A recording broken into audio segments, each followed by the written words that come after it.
Welcome students. In this video, we are going to discuss civics topic, that is chapter 6, Directive Principles of State Policy and Fundamental Duties, module 1.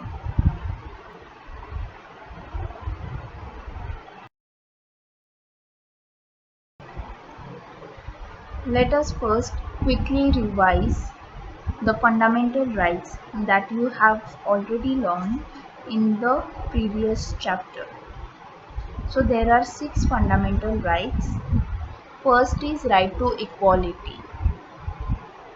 Freedom law is supreme in nature and everyone is equal before the law, and equal treatment should be given to everyone. No discrimination should be done on the basis of race, caste, creed, or gender. An equal amount of opportunity should be given to every individual in the field of employment. Abolition of untouchability and titles also comes under right to equality. Then second is right to freedom. Every individual has the right to freedom to form an association, peacefully assemble, to travel or move freely, reside and settle at any location, and to go or opt for any profession throughout the territory of India. Right to education, life, liberty and dignity also fall under this right. Protection in respect of arrest and detention and conviction of an offence. Next is right against exploitation. Prohibition of child labor and human trafficking and forced labor is a result of this right. The fourth right is right to freedom of religion. This right provides us with freedom to follow any religion without any question mark, and freedom to attend any religious ceremony at a religious institution or education center and pay tax for the promotion of religion. Nobody can force any individual who is not interested in paying any kind of tax for religious purposes. Fifth is cultural and educational right. It provides protection to different languages and varieties of culture present in India. It also protects the rights and culture of minorities. Establishing educational institutions and primary education to every child below the age of 14 years comes under this head. The last fundamental right is right to constitutional remedies. An individual has the right to move in any court of law if they feel fundamental rights are being violated. Our constitution consists of 5 writs. Here, writs means the order of court. If only fundamental rights are violated, then the individual can directly approach to Supreme Court of India. Let us first see the history of directive principles of state policy. The concept of directive principles of state policy was borrowed from the Irish Constitution. The makers of the Constitution of India were influenced by the Irish nationalist movement. The Indians who were fighting for the independence of India from the British rule were greatly influenced by the movements and independence struggles of Ireland at that time to free themselves from the British rule and move towards the development of their constitution. And so India borrowed this concept of DPSP that is Directive Principles of State Policy from the Irish Constitution in 1937. The principles have been inspired by the directive principles given in the Constitution of Ireland and also by the principles of Gandhism, and relate to social justice, economic welfare, foreign policy, and legal and administrative matters. Directive principle of state policy became an inspiration for independent India's government to tackle social, economic, and various other challenges across a diverse nation like India.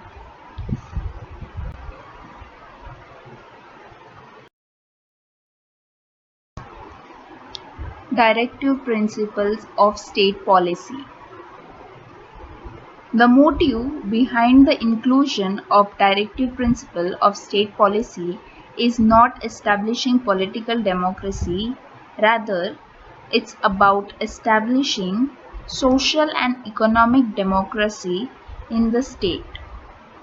These are some basic principles or instructions or guidelines for the government while formulating laws or policies of the country and in executing them. Fundamental rights put restrictions on the power of the government. A few such restrictions upon the state are listed below. State shall not discriminate between and among citizens on the basis of caste, religion, race, language, or sex. State shall not deny anybody equality before the law and equal protection of the law. No person shall be deprived of his life. State shall not impose any religious taxes. According to Dr. Babasaheb Ambedkar, these principles are novel features of the Constitution. Directive principles of state policy acts as a guideline for the state and should be taken into consideration while coming up with some new policy or any law. The directive principles ensure that the state shall strive to promote the welfare of the people by securing a social order in which social, economic, and political justice is informed in all institutions of life as per Article 38(1).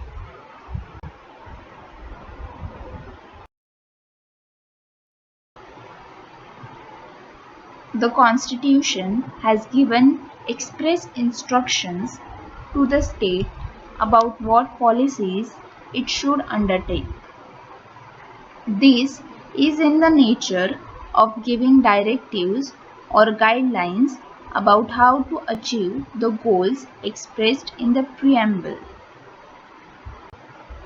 The preamble is a brief introduction to the Constitution, and it contains all the objectives which were there in the mind of the drafters of the Indian Constitution. The directive principles of the state policy are the guidelines for the state which it must consider while formulating new laws and policies, and it lay down all the objectives which the Constitution seeks to achieve.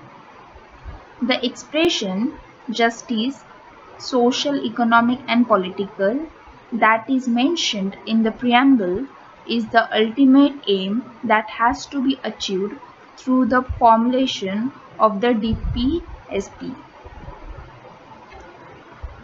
Directive principles of state policy are enlisted to attain this ultimate aim as mentioned in the preamble, that is, justice, liberty, equality, and fraternity are also known as the four pillars of the Indian Constitution.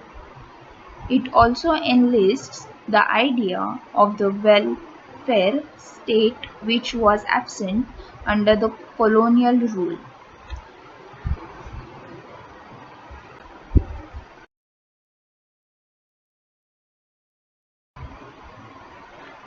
Characteristics. Let us now discuss some characteristics of DPSP. So DPSP's aim to create social and economic conditions under which the citizens can lead a good life. DPSPs aim to establish social and economic democracy through a welfare state. They act as a yardstick in the hands of the people to measure the performance of the government. The directive principles are non-justiciable rights of the people.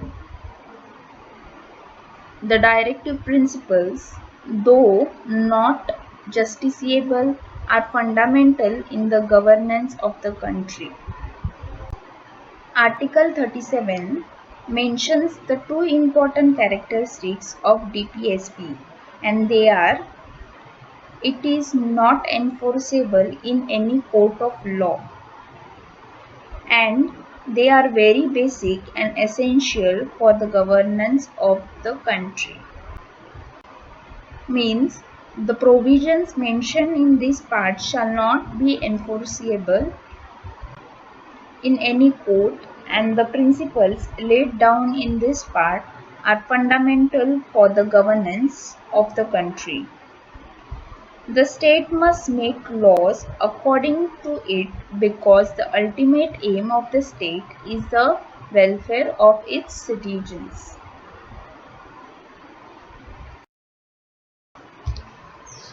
Why were the directives included? So let us find out the answer for why exactly we needed directive principles.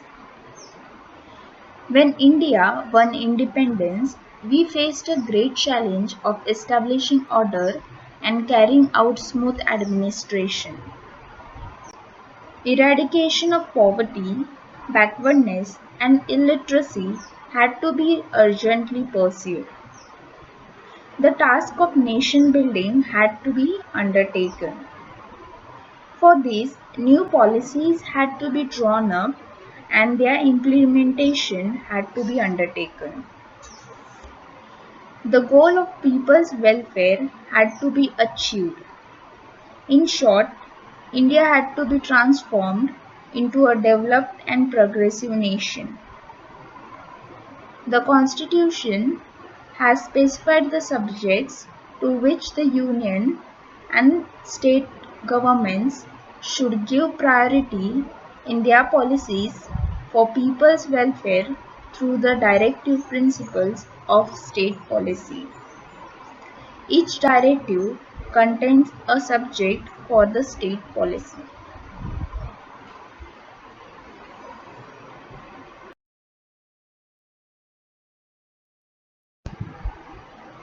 Let us now see some important directive principles of state policy. The first one is the state should secure adequate means of livelihood to all citizens without any gender discrimination. That means all the men, women, and citizens should have the right to an adequate means of livelihood. The state should secure equal pay for equal work for both men and women. That means there shall be no gender discrimination. Both men and women should get equal pay for equal work. Next, the state should secure the improvement of public health.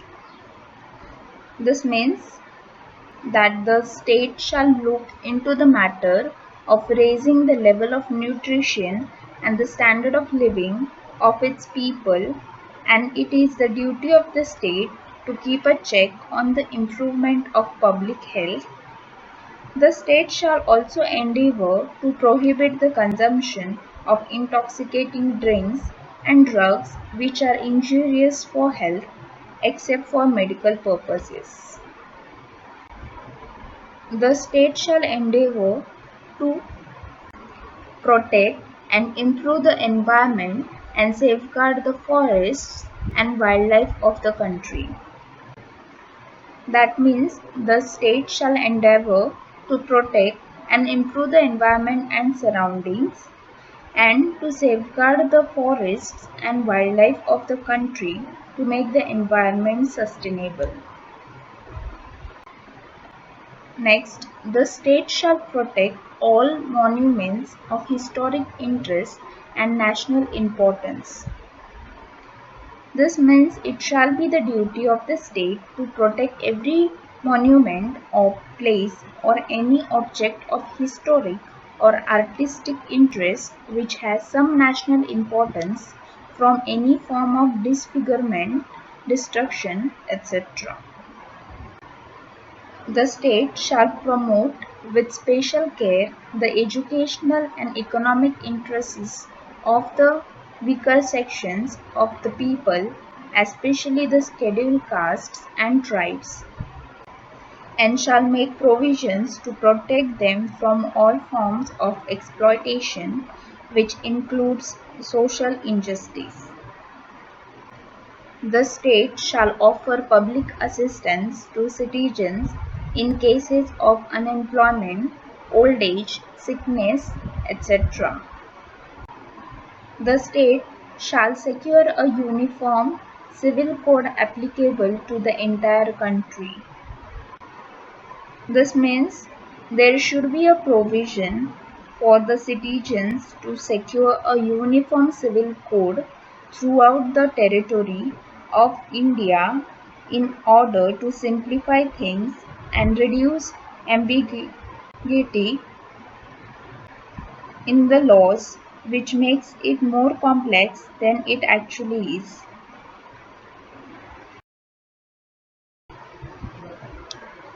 So, to conclude, DPSPs are non-justiciable rights of the people, guidelines to the central and state governments of India, non-enforceable by any court, considered fundamental in the governance of the country.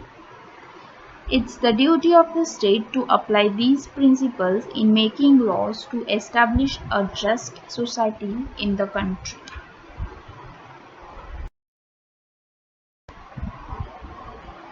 Let us now discuss some question answers. The first question is, list the restrictions on the powers of the government. The answer is, the directive principles of state policy put restrictions on the power of the government. A few such restrictions upon the state are listed below. State shall not discriminate between and among citizens on the basis of caste, religion, race, language, or sex. State shall not deny anybody equality before the law and equal protection of the law. No person shall be deprived of his life, and state shall not impose any religious taxes. Next question. The state shall protect all monuments of historic interest. The answer is, it is one of the important directive principles of state policy. Monuments are part of India's rich cultural heritage, a rich source to learn history. Therefore, it is our collective responsibility to protect them. Next question is, a pension scheme is implemented for old people. The answer for this is, the pension scheme is the state's way of offering public assistance to citizens who have retired from work. This ensures that the retired people or person can lead a comfortable life. Hence, a pension scheme is implemented for old people. Next is the directive principles of the Constitution enumerated in the textbook. So, the principles that are given in the textbook are the state should secure adequate means of livelihood to all citizens without any gender discrimination. The state should secure equal pay for equal work for both men and women.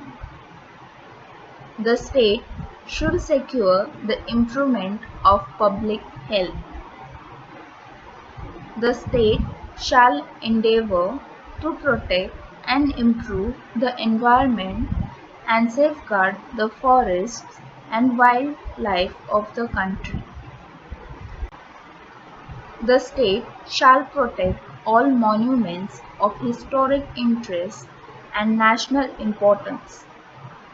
The state shall promote with special care the educational and economic interests of the weaker sections of the people, especially the scheduled castes and tribes. The state shall offer public assistance to citizens in cases of unemployment, old age, sickness, etc. And the last is the state shall protect uniform civil code applicable to the entire country.